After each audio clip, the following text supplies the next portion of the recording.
Aumenta a massa muscular? Não aumenta a massa muscular? Gera dano renal? Gera dano hepático? Criança pode tomar? Adolescente pode tomar? Idoso pode tomar? Qual a quantidade? Qual o protocolo? Cara, são muitas as dúvidas que as pessoas ainda têm sobre um tema que é bastante estudado e eu tô aqui pra gente trocar essa ideia. Vem comigo?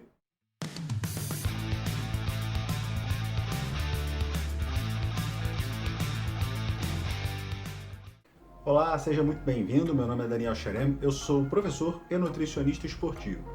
Na vida, eu gosto sempre de entender sobre aquilo que eu estou falando e discutindo dos seus fundamentos mais básicos. Então, se a gente vai falar de creatina, o que exatamente é a creatina? A creatina é um aminoácido conhecido como aminoácido não proteicogênico. Eu já deixo a primeira fala, talvez polêmica para algumas pessoas, que não tem nada de polêmica.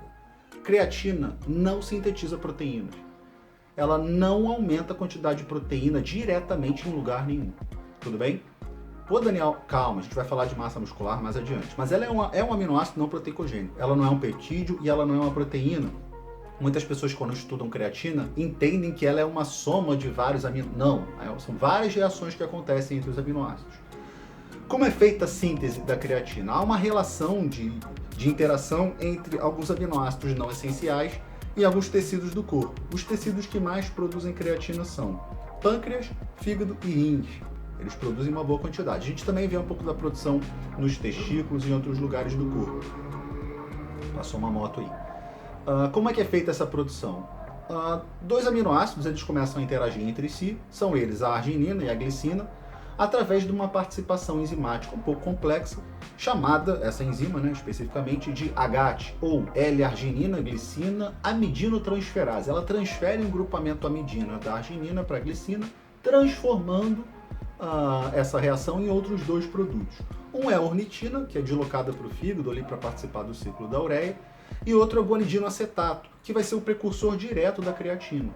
O guanidinoacetato ele vai produzir creatina a partir da reação de uma outra enzima, e é importante a gente conhecer o nome dessas enzimas, principalmente se você curte a ideia de estudar bioquímica, porque a deficiência dessas enzimas pode levar a problemas e a doenças, distúrbios de alguns órgãos do corpo. A enzima que participa desse processo é chamada de GAMT, ou guanidinoacetato metiltransferase, porque o guanidinoacetato ele recebe um grupamento metila do S-adenilmetionina, que acaba se tornando S-adenil-homocisteína. O que é esse S-adenil? O S-adenil é um cofator enzimático. É um cofator enzimático que, junto da enzima GAMT, guanidinoacetato metiltransferase, consegue converter o guanidinoacetato em creatina. Tudo bem? E o que acontece com a creatina depois disso? A creatina, ao ser produzida nesses órgãos, ela é enviada para a corrente sanguínea. Alguns desses órgãos, como o próprio fígado, os hepatócitos do fígado, eles também sabem concentrar a creatina no conteúdo dele. Mas grande concentração da creatina é lançada na corrente sanguínea e ela é transportada para os tecidos-alvo por um transportador chamado de CRT, ou transportador de creatina dependente de cloro e de sódio. Quais são os tecidos que mais demandam, que mais retêm, que mais querem creatina? Em primeiro lugar, tecido muscular esquelético. 95% da creatina disponível no corpo está no tecido muscular esquelético, que é o tecido de contração muscular voluntária. Eu não sei o que eu estou fazendo assim, porque eu sou fraco pra caramba. Os outros 5% eles se encontram em outros tecidos-alvo que precisam produzir energia de maneira muito intermitente, que é uma das vantagens da presença de creatina.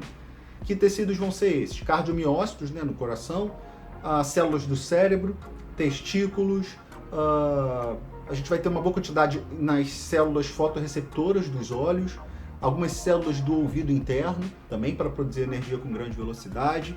A gente também vai ter um pouco nos enterócitos, a gente ainda vai encontrar um pouco no esperma. Então, algumas células, talvez que você nem desconfiasse, também precisam de creatina para realizar a sua metabolização. Perfeito, vamos entender agora o metabolismo básico da creatina. Quando ela conseguir, através de seu transportador, entrar nas células-alvo, ao chegar lá, ela vai interagir com uma enzima chamada de creatinoquinase, que na verdade é um conjunto de isoenzimas, que vão fazer uma série de deslocamentos da creatina para algumas partes da célula-alvo que ela tiver, mas em resumo mesmo, o que vai acontecer é que ela vai ser transformada de forma reversível a uma espécie molecular chamada de fosfocreatina. Ou seja, parte dos fosfatos, ou melhor dizendo, do grupo fosforila presente no ATP dispostos naquela célula, vão ser transferidos para a creatina para que ela se transforme em fosfocreatina ou creatinofosfato. Isso é uma mudança muito estratégica para células que em algum momento têm uma emergência, uma necessidade de produzir energia muito rapidamente e, de alguma forma, elas conseguem gerar esse armazenamento de fosfocreatina para, nessas situações de emergência, liberar fosfatos para produzir ATP, para o ATP ser hidrolisado, liberando energia livre de forma rápida. O sistema da fosfocreatina, conhecido como sistema anaeróbico, porque ele acontece primordialmente para a formação de energia livre fora da mitocôndria, no meio citoplasmático, esse sistema ele tem um potencial energético altíssimo. Não porque ele produz muita energia livre ou muito ATP, não. Ele produz energia muito rapidamente. E isso para exercícios de alta intensidade ou situações de produção energética emergente no nosso corpo é uma vantagem incrível e fantástica. E esse é o melhor benefício, o que a gente extrai de melhor na questão da creatina. Entendamos o seguinte, que a produção de creatina num afegão médio, numa pessoa média, a presença de creatina, melhor dizendo, ela vai gerar em torno de 120 a 140 milimol por quilo de tecido magro seco, né? E a presença da creatina vai ser uma divisão entre o que a pessoa come de fontes dietéticas de creatina e o que ela produz endogenamente nos tecidos que nós explicamos. E aí vamos a mais um ponto. Quais são as principais fontes de creatina presentes na dieta? São fontes de origem animal. De fato, vegetarianos e veganos vão sofrer mais para conseguir encontrar concentrações de creatina, de fosfocreatina no seu tecido. E é importante ressaltar que a creatina que penetra nos tecidos-alvo, ela é convertida em aproximadamente 2/3 a fosfocreatina. 67% da concentração gira em torno disso. Um outro detalhe é que, dessas fontes alimentares, algumas pessoas se confundem, das principais fontes dietéticas. Em primeiro lugar, são alguns peixes que contêm mais creatina, como por exemplo o arenque, que tem em torno de 6,5 a 10 gramas de creatina por quilo de peixe. A gente tem também o salmão, que tem em torno de 4,5 gramas de creatina por quilo de salmão. A carne de porco magra tem em torno de 5 gramas de creatina por quilo de carne. A carne vermelha magra, e aí de origem bovina, tem em torno de 5 também, na verdade um pouco menos, 4,5, parecido com o salmão, gramas por quilo. Alguns outros peixes como o atum, 4,5, bacalhau 3, o linguado tem em torno de 2, são as melhores fontes de creatina que a gente poderia citar. Outras fontes, como leite, ovos, as concentrações são baixíssimas. Origem vegetal são irrisórias, então realmente os indivíduos veganos, vegetarianos, dentro do espectro do vegetarianismo, eles poderiam e podem usufruir de melhor a suplementação da creatina para aumentar as suas reservas, a sua capacidade de concentrar e de reter creatina no músculo, perfeito? Vamos procurar entender agora então tópicos bastante perguntados, polêmicos sobre o uso da creatina de uma forma geral. Número 1, a creatina pode causar algum tipo de dano renal, hepático, sistêmico? E a resposta mais objetiva e frontal para isso é não, ela não vai causar isso. Por que muitas pessoas têm esse medo? Porque parte da fosfocreatina e da creatina presente no nosso corpo, sendo um pouco mais preciso, cerca de 2%, vai ser convertido a creatinina. Isso é uma conversão não enzimática, é uma degradação dessas moléculas, e a creatinina, ela como uma escória nitrogenada, ela vai ser filtrada pelas células renais, pelos glomérulos, mais precisamente dos rins, para ser aí excretada e a gente ter uma concentração sanguínea aceitável. Claro que concentrações altíssimas de creatinina danificariam os rins, mas nós não vamos adquirir essas concentrações muito elevadas porque apenas 2% desse total vai ser influenciado pelo teu consumo de creatina ou pela suplementação de creatina. Daniel, se o cara suplementar muito, não tem problema, ele não vai ter um dano renal a partir do aumento de creatinina circulante. Não vai acontecer. Existem trabalhos que eu estou colocando os links aqui na descrição que mostram consumos exacerbados de creatina por anos, sem alterações clínicas características desse processo. Então, isso não vai acontecer. O que existe, de fato, é uma contraindicação da suplementação de creatina para pacientes que têm histórico de dano, ou de injúria, ou de insuficiência, ou de problemas, distúrbios renais. Esses indivíduos de fato não devem receber a suplementação de creatina porque eles já têm algum tipo de impacto na capacidade de filtração do corpo deles. E aí não vale a pena a gente influenciar um aumento, mesmo que pequeno, da produção de uma escória nitrogenada, que provavelmente já está descompensada. E aí esse é o único grupo de indivíduos que a gente não vai brincar, não vai passar isso. Outros indivíduos que não tenham esse tipo de dano, mesmo com dietas hiperproteicas, mesmo sem ciclar a suplementação, não tem problema. Segundo ponto. Qual o melhor tipo de creatina que a gente deve buscar no mercado para consumir, a melhor forma? Existem algumas formas disponíveis, mas a melhor forma é justamente aquela forma que nós produzimos endogenamente, que é a forma monoidratada. A creatina que nós produzimos molecularmente, ela é monoidratada porque, por característica estrutural, a creatina é um tipo de aminoácido chamado de zwitterium. Ele é um íon dipolar ou um sal interno que na estrutura dele ele tem cargas positivas e negativas. E essa configuração que deixa essa molécula um pouco anfótera, ou seja, com características anfóteras, né, que permite ela, ora se comportar como base, ora se comportar como ácido, permite a ela ou estimula ela a ter características de se cristalizar com facilidade. E ela se cristaliza com uma molécula de água, formando um cristal chamado de creatina monoidratada. E qual é a vantagem desse tipo de creatina endógena que nós produzimos? Ela tem melhor solubilidade, ela sofre menos pelas variações físico-químicas, como alteração de pH e temperatura corporal. Ela tem uma capacidade de transporte e de retenção muito melhor pelos tecidos. Então, os achados da literatura que comparam o consumo da creatina nitrato, da creatina metiléster, da creatina soro, de outros tipos, creatina citrato, de outros tipos de creatina alcalina, que algumas pessoas têm falado aí, por aí, não demonstram melhorias no transporte, retenção, absorção e metabolização quando comparados com a monoidratada. Ela é a melhor isoforma, então cuidado, a literatura já tem sido bastante clara nesse tipo de condição e na prática nós observamos isso também. Qual o melhor protocolo de consumo? O melhor protocolo de consumo depende do objetivo que você tem com a creatina. Se você quer gerar hipertrofia muscular, que é o que a maior parte das pessoas busca quando faz esse tipo de suplementação, a resposta é qual o período que você quer fazer isso e qual o teu tempo de adaptação ao treino que você está executando ou a tua assiduidade ao treinamento. Geralmente, quanto maior a tua capacidade de aumentar a concentração e saturação de creatina no músculo, melhor. Então, doses altas mesmo. Daniel, posso estratificar em protocolos de 2 fases? Pode. Você pode começar num protocolo de 0,3 a 0,8 gramas de creatina no intervalo de 5 a 7 dias e depois utilizar doses menores. Ou nem isso, nem usar doses menores, manter doses altas. Isso vai abreviar, isso vai antecipar a concentração de saturação no tecido muscular esquelético, que é o maior consumidor. Um artigo muito bacana que eu coloco aqui na descrição, da Sociedade Internacional de Nutrição Esportiva, gera de fato essa discussão, que para pessoas que acabam não tendo uma assiduidade muito grande no treinamento, ou que estão nas fases iniciais de treinamento, de adaptação, primeira série, segunda série, terceira série de exercício que está sendo montada, talvez não seja tão interessante chegar numa oferta tão cavalar de saturação de creatina rapidamente. Você pode ir gerando questões adaptativas ao indivíduo. Então, o que se programa para quem vai fazer esse tipo de consumo? Que você consiga acompanhar metricamente, algum tipo de medida, qual está sendo a sua progressão a partir do consumo. Isso já nos influencia numa próxima pergunta que as pessoas fazem, que é se vale a pena ciclar ou não. E a resposta é também depende.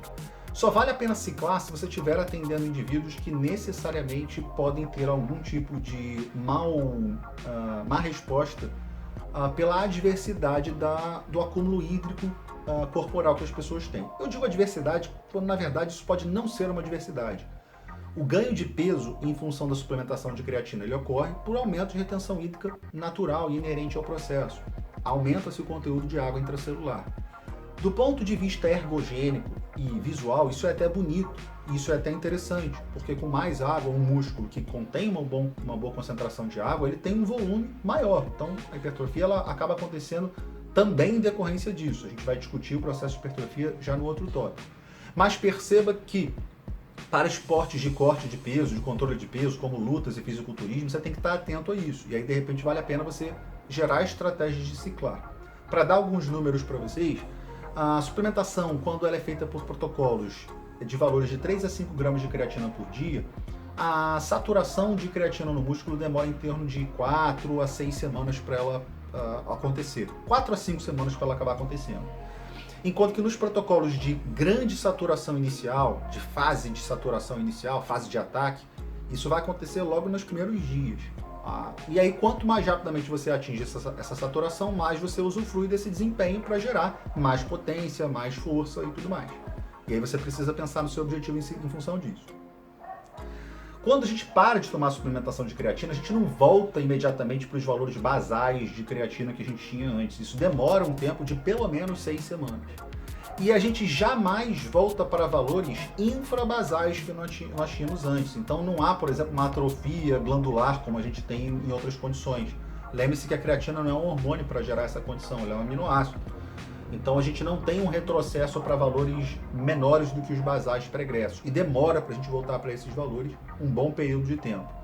E por vezes a gente pode manter pessoas com consumo de creatina por meses e anos, sem problemas. Tem pacientes que eu mantenho isso.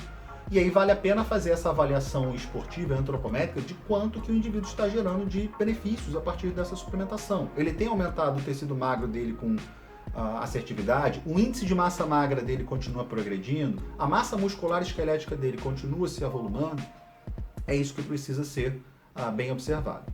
Existem outras aplicações terapêuticas ou esportivas com o uso da creatina? Existem. A gente tem trabalhos de suplementação de creatina para prevenção de lesões musculares, recuperação de lesões musculares, antecipação do retorno de lesões musculares, melhora de exaustão até o término do treinamento. Então tem vários outros benefícios que não somente a hipertrofia muscular. Nós temos trabalhos fora também do esporte, porque outros tecidos, como nós mencionamos, eles também usam o sistema TPCP. Então nós temos trabalhos de melhora ou mitigação de doenças neurodegenerativas, como Parkinson, como doença de Huntington. Deixa eu ver o que mais. A gente tem Alzheimer, a gente tem trabalhos de demência, né, com o uso da creatina em doses altas, viu? Porque o cérebro consome pouco e os transportadores priorizam menos, né, a creatina. Doenças com deficiência das enzimas que nós citamos também demandam altas doses de creatina, 20, 25, 30 gramas de creatina por dia durante anos. Interessante, né? Creatina monoidratada. A gente tem trabalhos com gestantes mostrando melhor desenvolvimento, crescimento, formação fetal. Muito interessante, né? Claro que muita gente ainda tem medo, de novo, discute-se pouco, entende-se pouco sobre a molécula e a gente já deveria discutir num nível melhor. E é uma pena fazer um vídeo dessa duração porque eu gostaria de fazer um vídeo de uma duração muito maior. Confesso a vocês que eu fiz um vídeo de duração de 45 minutos, eu estou tentando diminuir isso aqui e vocês já devem me aguentar mais aqui pela quantidade de informações que a gente está discutindo. Existe um livro inteiro, vários livros inteiros que falam só sobre creatina. Se eu puder indicar para vocês, eu coloco na descrição. Tem um livro que eu adoro, que é o livro do Melvin Williams, que fala só sobre a creatina, sua metabolização, síntese e tudo mais. Então, existem benefícios terapêuticos contra a doença arterial coronariana, porque os miocardiócitos, os cardiomiócitos, né, eles podem acabar utilizando bastante esse sistema para recuperar também o dano que o coração está sofrendo. Então, existem vários outros trabalhos que mostram isso. E eu já invado uma outra pergunta que se fazem: qual é o melhor momento de ingestão? E o momento de ingestão depende do objetivo que se busca. Se o objetivo é simplesmente saturar para ter mais energia, para com mais energia pegar mais carga e aumentar a massa muscular em decorrência disso, tanto faz. Se é antes do treino, depois do treino, ao acordar, ao dormir, tanto faz, não tem melhor horário. O que você quer é saturar a creatina no músculo. Agora, se você busca outros benefícios, por exemplo, os benefícios que eu citei esportivamente, o melhor período vai ser no período de recuperação do treino, para você recuperar os danos musculares associados ao treino de maneira melhor. Então entendam que a forma de consumo depende muito do objetivo, mas na maior parte das vezes tanto faz, porque a gente sabe que as pessoas buscam mais para hipertrofia. Causa retenção hídrica? Claro que causa. Há um aumento hídrico intracelular e, como eu disse, isso pode ser positivo. Agora, leve em consideração a questão do corte de peso para avaliar por quanto tempo que você vai manter o ciclo de suplementação de creatina. E a creatina aqui não aumenta a quantidade de água intracelular. Essa não presta, porque nitidamente ela não está sendo retida. Existe melhor acompanhamento para o consumo da creatina? Existe uma integração nutricional melhor? E existe, se você quiser reter melhor a creatina no músculo. Perceba, independentemente do carboidrato, da proteína, do nutriente que você consumir em conjunto com a creatina, ela vai ser bem absorvida e se for na forma monoidratada, aproximadamente 100% da que for consumida vai ser bem absorvida e vai fazer as funções dela. Mas se você quiser otimizar a retenção da creatina no músculo, a absorção dela e a utilização do seu metabolismo, você pode fazer isso. Alguns trabalhos mostram que no período de preparação para o treinamento e no período de recuperação do treinamento, quando nós oferecemos uma boa oferta de carboidratos e de proteínas, isso funciona muito melhor. No período de preparação, ofertas de valores de 1,2 a 1,5 gramas de carboidrato por quilo de peso, no intervalo de 8 a 1 hora antes, você pode fragmentar isso, show de bola, junto com 20 gramas de proteína de alto valor biológico. E no pós-treino, valores a partir de 1,2 gramas de carboidrato, também com 20 gramas de alto valor biológico. Isso pode ser fragmentado nas refeições pós-treino, em até 4 horas após o treinamento. Então isso otimizaria esse processo, para que você usufrua melhor da creatina. Existem contraindicações por faixa etária do consumo da creatina? Mais uma polêmica, a resposta é não, não existe. Adolescentes, crianças, a gente falou de um ciclo da vida que são as gestantes, podem consumir sem contraindicação. Muita gente vai ficar apavorada com essa informação, mas nós temos ensaios que não mostram alteração de creatinina ou de outras escórias nitrogenadas, qualquer outro dano que o valha. A creatina zera a desidratação, eu tenho que beber rios de água? A resposta também é não. Ela não desidrata ninguém.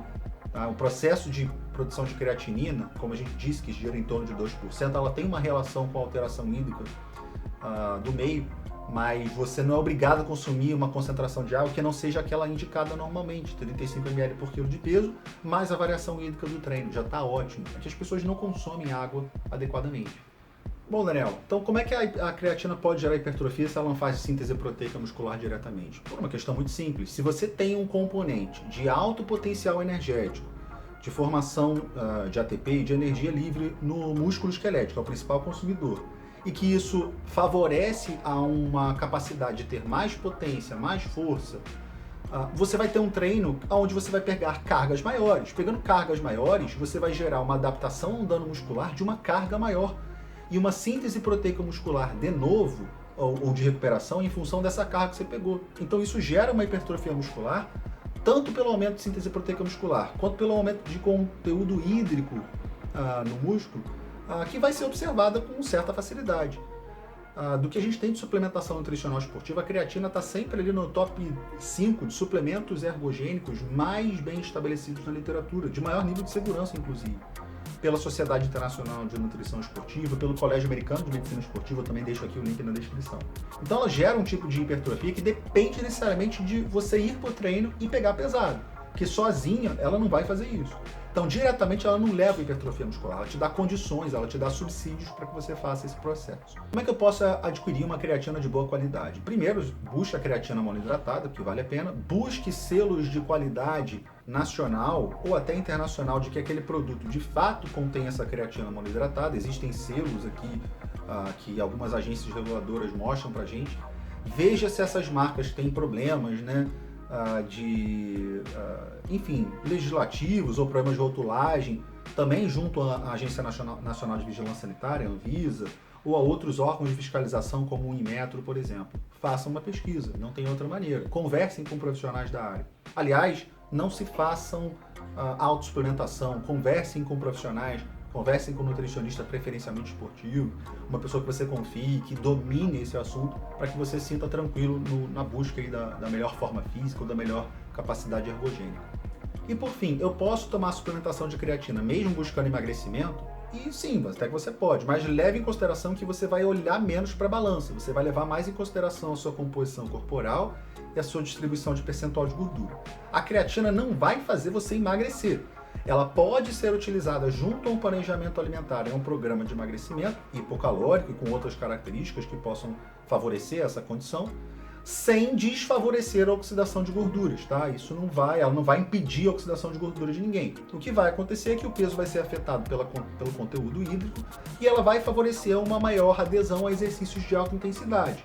Que após esses exercícios, é importante a gente ressaltar, a oxidação de gorduras e o consumo de oxigênio ele é alto. Então, algumas pessoas, inclusive, buscam essa estratégia para isso. Mas ele pode ser implementado em programas de emagrecimento para melhor definição de percentual de gordura, mas leve em consideração que o peso vai ser impactado pela questão hídrica. Então, faça um monitoramento profissional adequado para ver se você está tendo vantagem nesse tipo de estratégia. Bom, galera, eu tenho muita informação, eu sei que fica longo mesmo, eu espero que vocês tenham gostado. Se inscrevam no canal, compartilhem aí com os colegas, dá uma moral aqui pro papaizinho, vai me ajudar bastante. Espero vocês numa próxima ocasião. Um grande abraço e tamo junto, galera.